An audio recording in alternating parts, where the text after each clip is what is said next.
salad bowl with kafta? You don't have to think too far back to remember. No. Oh, okay. Cool. Yes, so the only two that have dairy. The restaurant scene has come a long way since 2020.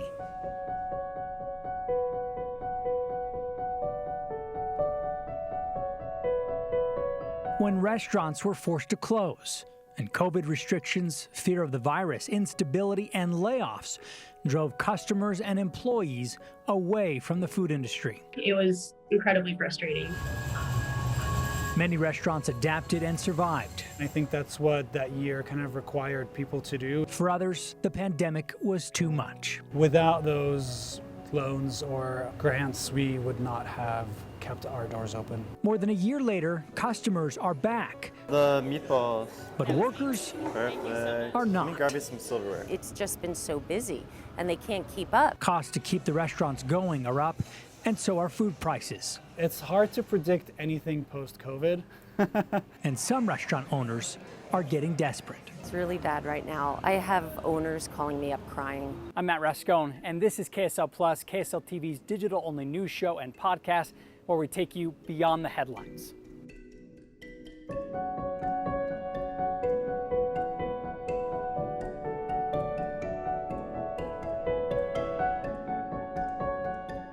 I spoke to Michelle Carigliano with the Salt Lake Area Restaurant Association. Here's what she had to say about what owners are going through right now. It's been several months since I spoke to you last. How is the restaurant industry doing, specifically in Salt Lake City right now? It is worse than ever. There was a small uptick when kids got out of college, but we really haven't seen a huge improvement. I still get 3 to 4 calls a day begging me to find them cooks, servers, specifically kitchen help is a big area that people are lacking. And it's not just a problem in the kitchen. So food suppliers can't find enough truck drivers. So I heard of one major food distributor that actually cut all their smallest accounts because they can't service them because they don't have enough truck drivers to bring the food to the restaurants. So what happens is prices are going to have to rise because they have to make it up somewhere too. At the same time, business is up. You're very welcome. Customers are eating out. People are going out in droves right now. People have been stir crazy over the last year. And some restaurants are struggling to keep up. It's bad. It's really bad right now. I have owners calling me up crying, saying, please send me a dishwasher, please send me a line cook. I don't know what else to do. And really their businesses are on their line, their livelihoods are on the line, because if they can't find enough employees to generate enough income to pay their fixed costs, then they're gonna lose their business. They're not gonna be able to pay their bills. So it is dire right now. What have you found is the reason? What are restaurant owners saying about this struggle to find Well, workers? you know what? The extra unemployment benefits ended. We didn't see any kind of benefit to that. We think that a lot of people left the industry, and we're just trying to find new people to come join us. Left the industry and decided, I don't need to come back. They left for more permanent jobs where it wasn't affected by day-to-day upswings. More steady jobs, I guess you could say. And it's not for lack of trying. How desperate are some of these restaurant owners getting I for have workers? seen up to $2,000 signing bonuses. I have people offer me $500 just to get them a cook that they're paying $18 an hour. I don't take it, of course, but it's people are just desperate. Okay, here's one thing. People like to say, well, it's because restaurants don't pay living wages. Well, we don't think that that's true, because the ones that are making less than minimum wage do make tips, and they make far more than minimum wage, $20, $30 an hour most of the time.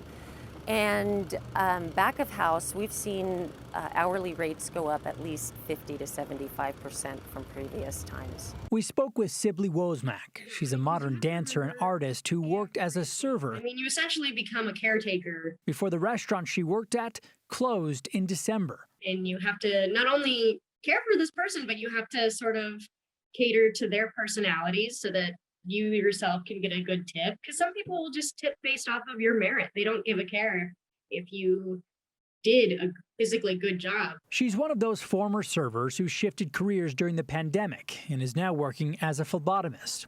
She enjoyed working as a server and felt like it gave her the flexibility to pursue her real passion, dance, while still making a living. We essentially gave movement experiences and movement classes to seniors with dementia.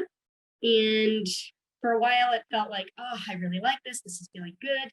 And then unfortunately, we had to close due to the pandemic as well.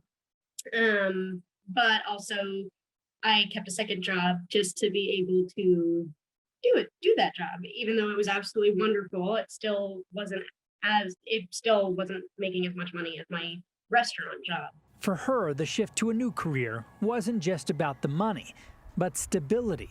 In phlebotomy, I know I'm going to get paid no matter what. I know I can do the exact job I did from one patient to another and know that I'm going to put in my 100%. And as long as I do that, no one is going to financially degrade me at all. Whereas in serving, I could look at someone's girlfriend wrong, or I could make a noise that was discomforting to the whole table, and it would affect my entire pay. We would have some servers that would make a big sum and some servers that would make very little, depending on, it doesn't matter how hard you tried with each table. It just sometimes works out that way. So that's the only downfall to making tips.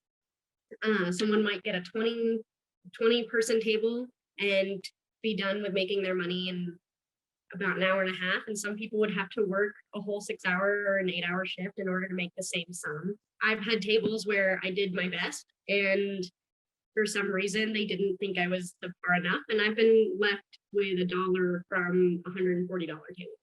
It's happened before. It really is not fair. And COVID made an even bigger impact on knowing how much money she'd go home with at the end of the night. I personally went from making a really good sum of between like $100 and $150 per night to just about sometimes maybe 50, but you had to work really hard for it. You had to stay long hours for it. And so that was getting kind of crazy with the shift in customers. And there was the worry about COVID itself. It was also kind of confusing through the whole experience, being able to figure out when am I making the customer feel safe? Or are they making me feel unsafe? It was kind of the first time wherever I thought like if they decide to just come in and eat without a mask, like I know I have to get over it. I still have to serve them, but this is really frustrating. Like they are touching the silverware that you set, and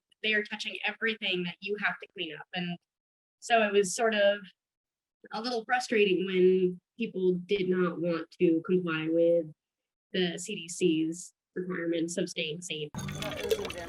A study out of the University of California, San Francisco found that line cooks were more likely to catch and die of COVID than even healthcare workers, seeing a 60% increase in mortality rates during the first 7 months of the pandemic. Good morning, ladies and gentlemen. It's great to see all of you. Last week, Governor Cox in his monthly press conference said the focus should be more on getting people out of low-paying jobs and into higher-paying ones.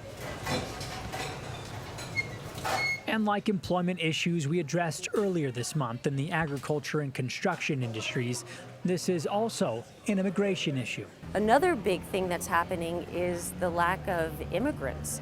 J1 status has been drastically reduced, so we're not getting in the influx from other countries that we normally get. Wait, talk about that, actually. I'm not sure what that is. So we just did a press conference on this last week. Immigration has been so constrained during the last year that now the people just aren't coming in like they were. There are a lot of, illegal immigrants that were deported. Now, no, we're not getting that influx back. Also, the legal status has not been increased, so the quotas have not been increased since the last presidential administration. So we just don't have enough back of house, which is usually immigrants. Yeah. So you have more customers coming to doors. More than ever. you know, especially after a pandemic where, you know, they lost so much and there weren't as many people going out. But then you don't have workers to actually fill these vacancies. I just in the last week, I had 2 people call me and say, hey, I've got a problem with one of your member restaurants. You know, we went and wanted a table and they said it was an hour and a half wait, but I looked in the restaurant and half their restaurant was empty. And you know, they have a problem with that. And what they don't understand is there's not enough servers to take care of people. So they have to close off entire sections of restaurants just to be able to have enough employees to serve who they have. Otherwise, it's a worse situation because people are coming in and they'll wait 2 hours for their meal.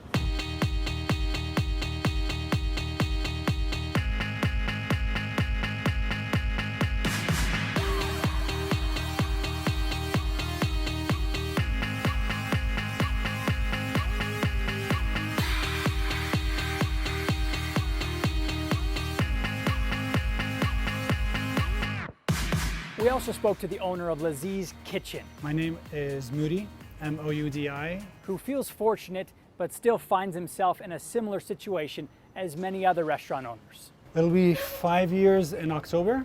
Okay, Yeah, how's it been? it's been great. It's Yeah. been really good, yeah. COVID was hard for everybody, and we kind of adjusted really well, and I think that's what that year kind of required people to do, is to really kind of adapt as best as they can. And so we went through a lot of changes, a lot of to-goes. We did cut a lot of staff hours as well. Did you have to lay people off or did people leave along the A way? mix of everything, yeah. A mix of everything. So it was Yeah. rough. Yeah.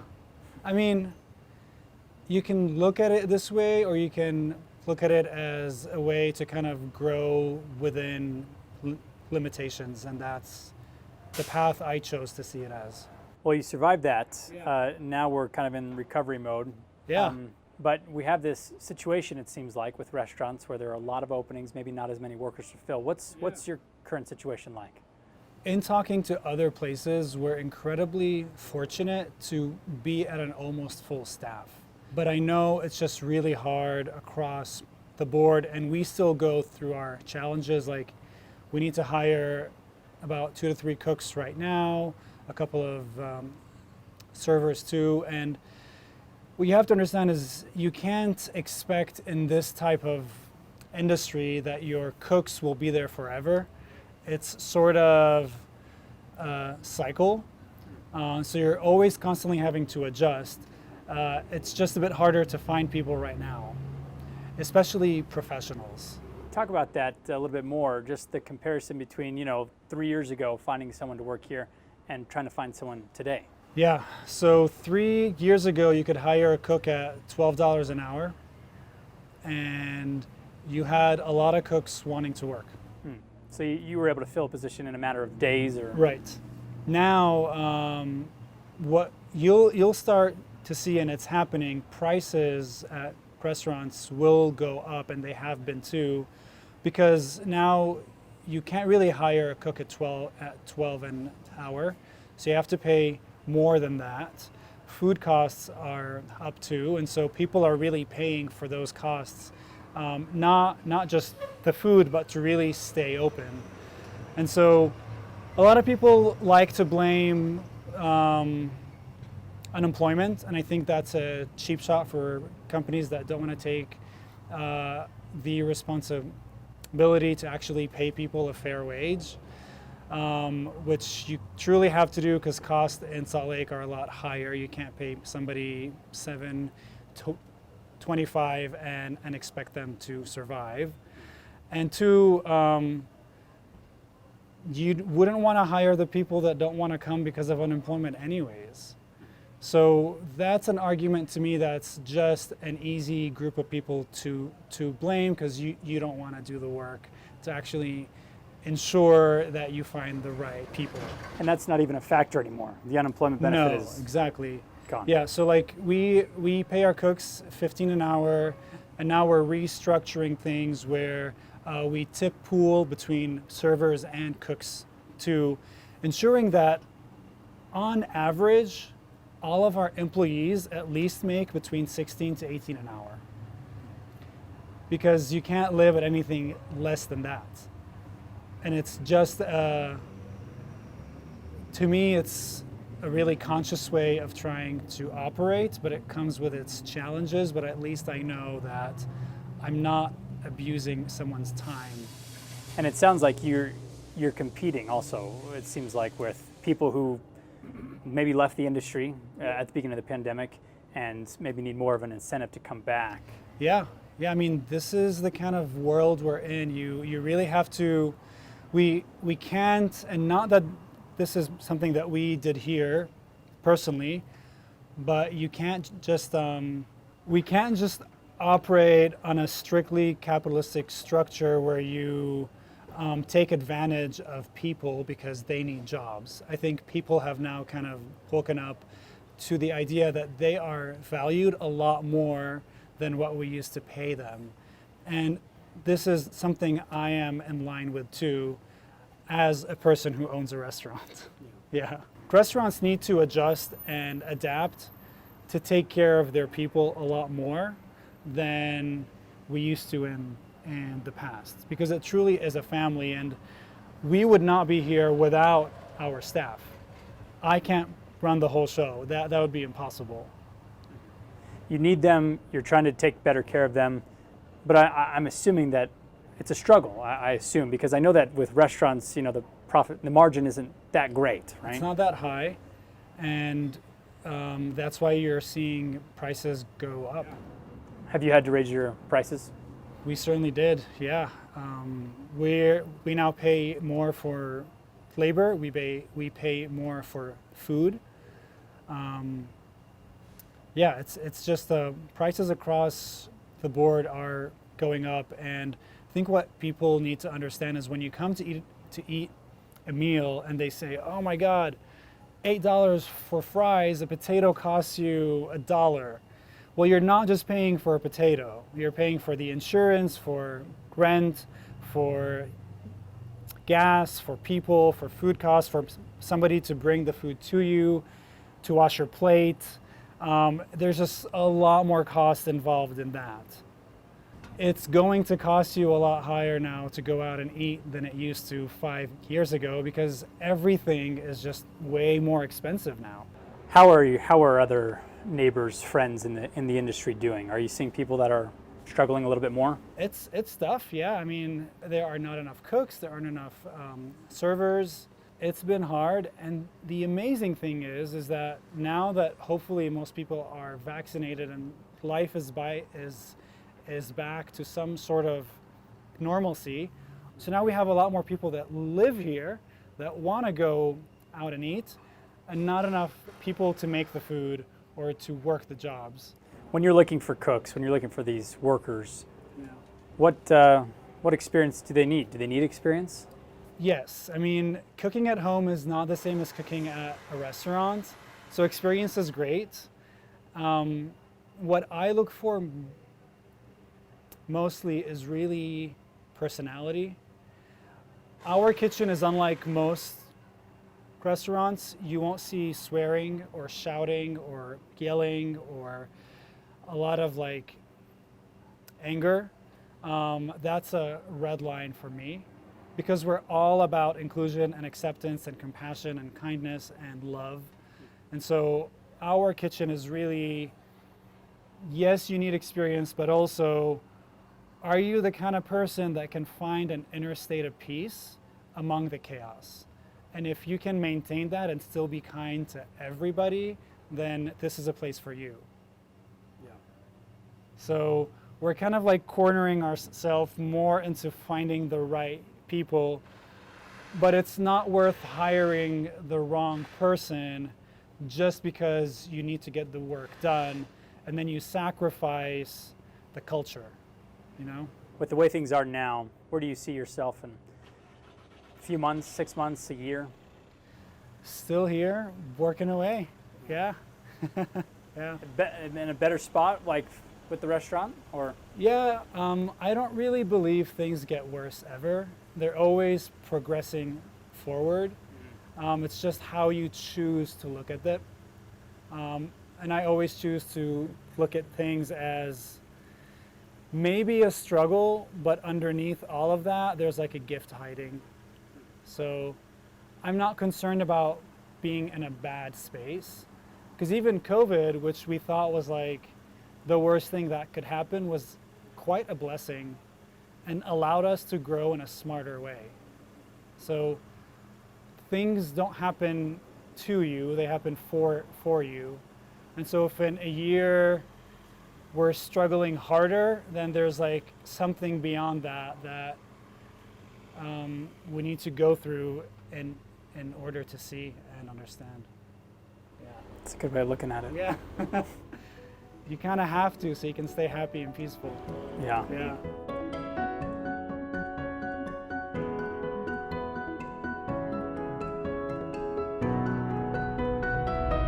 That does it for us this week here on KSL Plus. I'm Matt Rascone. Thanks for joining us, and we'll see you again next week.